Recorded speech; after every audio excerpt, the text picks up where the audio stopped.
Latest updates ఎప్పటికప్పుడు పొందడానికి Big TV WhatsApp channel follow అవ్వండి. లింక్ డిస్క్రిప్షన్ లో ఉంది. తెలంగాణ సీఎం రేవంత్ రెడ్డి సంచలన చర్చకు తెరలేపారు.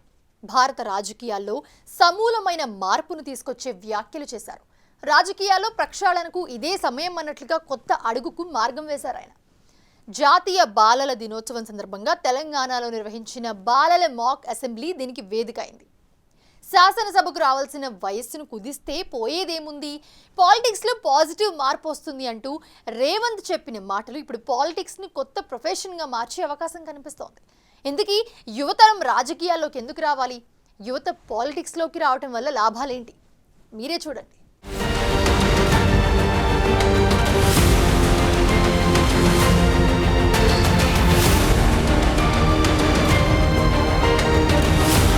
Six votes opposed.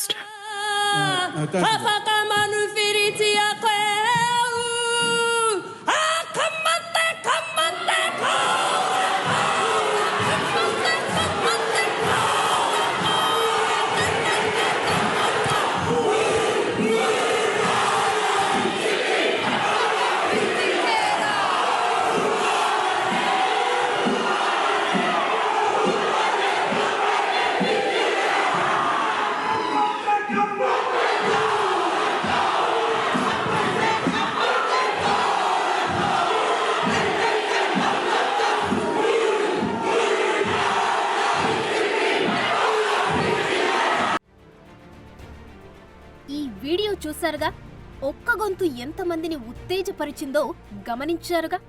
ఒళ్ళు పులకించేటట్లు తన తెగ ప్రాతినిధ్యాన్ని నిర్భయంగా ప్రభుత్వం ముందు ఉంచిన యువ రాజకీయ నాయకురాలు హనా రౌహితి మైపీ క్లార్క్.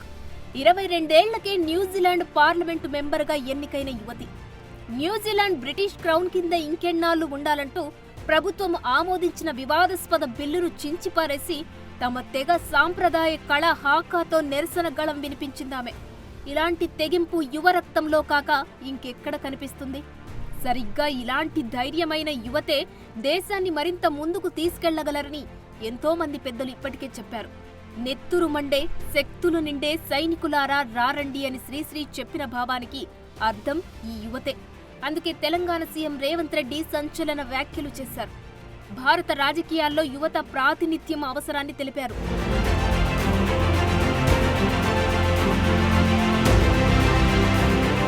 రాష్ట్ర శాసనసభల్లో యువత ప్రాతినిధ్యాన్ని పెంచేందుకు వీలుగా శాసనసభ ఎన్నికల్లో పోటీ చేసేందుకు కనీస వయో పరిమితిని 25 నుంచి 21 ఏళ్లకు తగ్గించాలని తెలంగాణ ముఖ్యమంత్రి రేవంత్ రెడ్డి సూచించారు.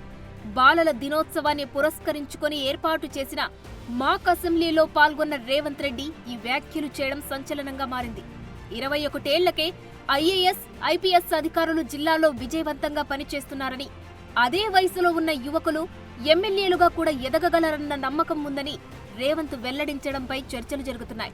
ఓటు వేయడానికి కనీస వయస్సు 21 నుండి 18 సంవత్సరాలకు తగ్గించారని, అసెంబ్లీ ఎన్నికల్లో పోటీ చేయడానికి వయస్సు 25 సంవత్సరాల నుండి 21 సంవత్సరాలు చేసి యువత ఎన్నికల్లో పోటీ చేయడానికి అనుమతించేలా చట్టాన్ని సవరిస్తే యువతరం అసెంబ్లీకి ప్రాతినిధ్యం వహించవచ్చని అన్న రేవంత్ మాటలు భారత రాజకీయాల్లో కొత్త ఒరవడికి మార్గాలు వేస్తున్నట్లు కనిపిస్తున్నాయి.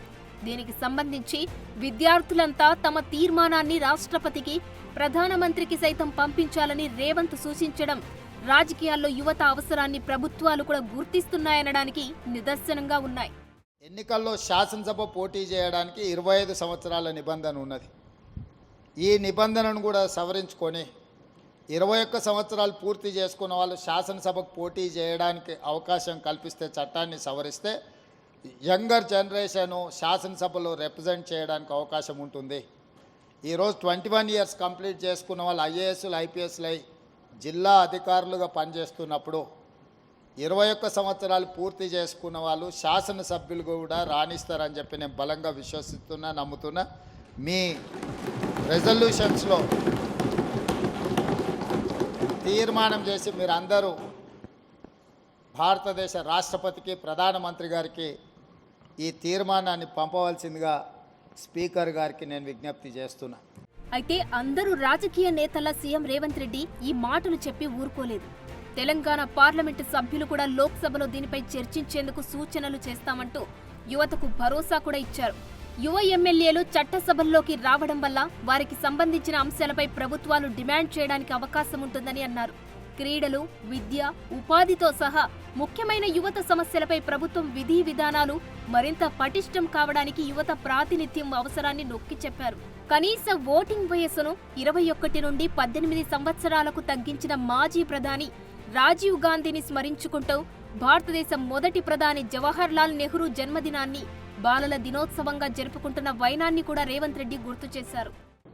25 సంవత్సరాలకు పోటీ చేసే నిబంధనను 21 సంవత్సరాలకు తగ్గించడం ద్వారా యువతకు మరింత ప్రాతినిధ్యము చట్టసభలల్లో ముఖ్యంగా శాసనసభలో అవకాశం కల్పిస్తే మీ యువతకు అవసరాలు ఏముంటాయి, అవి స్పోర్ట్స్ రిలేటెడా, ఎడ్యుకేషన్ రిలేటెడా, ఎంప్లాయ్మెంట్ రిలేటెడా, మిగతా ఇష్యూస్ని అన్నిటిని కూడా సభలో చర్చించడానికి అవకాశం ఉంటుంది. కాబట్టి ఈ రెజల్యూషన్ కూడా ఈ మాక్ అసెంబ్లీలో పాస్ చేసి మీరు ఈ సభను జరిపిన విధానాన్ని, ఈ సభలో చేసిన తీర్మానాలను రాష్ట్రపతికి పంపిస్తే తప్పకుండా వచ్చే పార్లమెంట్ సమావేశాల్లో ఈ అంశాన్ని ప్రస్తావించాల్సిందిగా ఈ తెలంగాణ నుంచి ప్రాతినిధ్యం వస్తున్న పార్లమెంట్ సభ్యులకు కూడా మీరు ఈ లేఖ ఇవ్వండి. తప్పకుండా పార్లమెంట్లో వాళ్ళు లేవనెత్తడానికి అవకాశం ఇస్తుంది.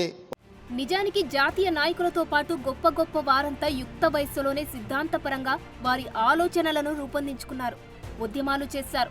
అంతెందుకు తెలంగాణ రావడంలో విద్యార్థులు, యువత పాత్ర ఎంతుందో ప్రత్యేకంగా చెప్పనవసరం లేదు. ఒక విధంగా ఈ యుగం యువతరానిదే అనడంలో సందేహమే లేదు. ప్రపంచవ్యాప్తంగా మార్పు కోసం అనేక మంది యువతీ యువకులు ఉద్యమాల్లో పాల్గొనడం గతం కంటే ఇప్పుడు మరింత ఎక్కువగా ఉంది. యువత చదువుతో పాటు తమ డిమాండ్లు పరిష్కరించాలంటూ వీధుల్లోకి వస్తున్న పరిస్థితులు చూస్తున్నాం. ఆన్లైన్, సోషల్ నెట్వర్క్లు కమ్యూనిటీలను కనెక్ట్ చేసుకుంటూ వారి గళాన్ని వ్యక్తీకరిస్తున్నారు. టెక్నాలజీని మార్పు కోసం ప్రచారం చేయడానికి ఉపయోగిస్తున్నారు. నిరంకుశ పాలనలు, అవినీతి, అసమానతలకు వ్యతిరేకంగా నిరసనలు చేస్తున్నారు. దేశంలో స్థిరమైన అభివృద్ధి తీసుకురావాలని, తమతో పాటు రాబోయే తరాలకు మంచి భవిష్యత్తు ఇవ్వాలని పోరాడుతున్నారు.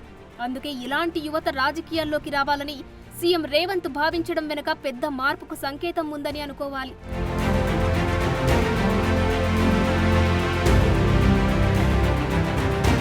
అయితే భారతదేశంలో యువతీ యువకుల రాజకీయ ప్రాతినిధ్యం పరిమితంగానే ఉందనడంలో సందేహం లేదు. తెలంగాణలో జరిగిన చిల్డ్రన్స్ మాక్ అసెంబ్లీతో పాటు కేంద్ర స్థాయిలో కూడా యూత్ పార్లమెంట్లు నిర్వహిస్తుంటారు. ఇలాంటి కార్యక్రమాల్లో యువత తమ ఆలోచనలను స్పష్టంగా చెబుతున్నారు. నిర్ణయాత్మక ప్రక్రియల్లో మరింత అర్థవంతంగా యువత భాగస్వామ్యం ఉండాలని డిమాండ్ చేస్తున్నారు. తమ జీవితాలు, భవిష్యత్తుపై ప్రభుత్వం తీసుకుంటున్న నిర్ణయాలపై మరింత స్పష్టతను కోరుకుంటున్నారు. యువత డిజిటల్ ప్రపంచానికి బానిసలై సమాజం గురించి పట్టించుకోరనే వాదనకు విరుద్ధంగా నేటి యువత డిజిటల్ వేదికలో క్రియాశీలక పాత్ర పోషిస్తుందనడంలో సందేహం లేదు. సామాజిక బాధ్యతగా సోషల్ మీడియాలో నిరసనలు చేయడం, వారి కమ్యూనిటీలను మెరుగుపరుచుకోవడానికి స్వచ్ఛందంగా ముందుకు రావడం, సామాజిక పురోగతి కోసం కొత్త ఆవిష్కరణలు చేయడం వంటి చర్యలు వారిలో నిబద్ధతను తెలియజేస్తున్నాయి.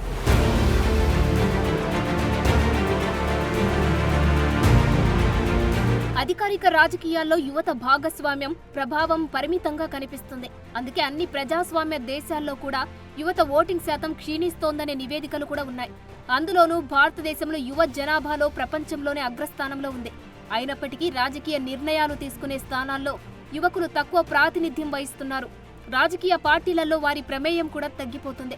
భారతదేశ చట్టసభల్లో గమనిస్తే ఇప్పుడిప్పుడే యువతరం రాజకీయ రంగ ప్రవేశం చేస్తున్నారు.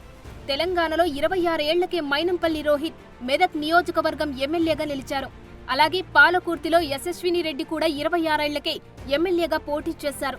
ఇక దేశవ్యాప్తంగా చూసుకుంటే 25 ఏళ్లకే పార్లమెంటు సభ్యులుగా ఆయా రాష్ట్రాల్లో శాసనసభలకు పోటీ చేసి గెలిచిన యువతీ యువకులు ఉన్నారు.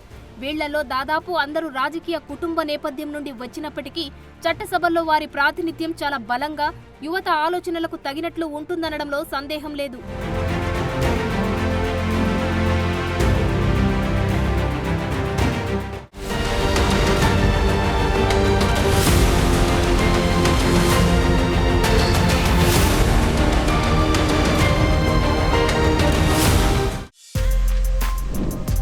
For more videos like this, subscribe Big TV channel.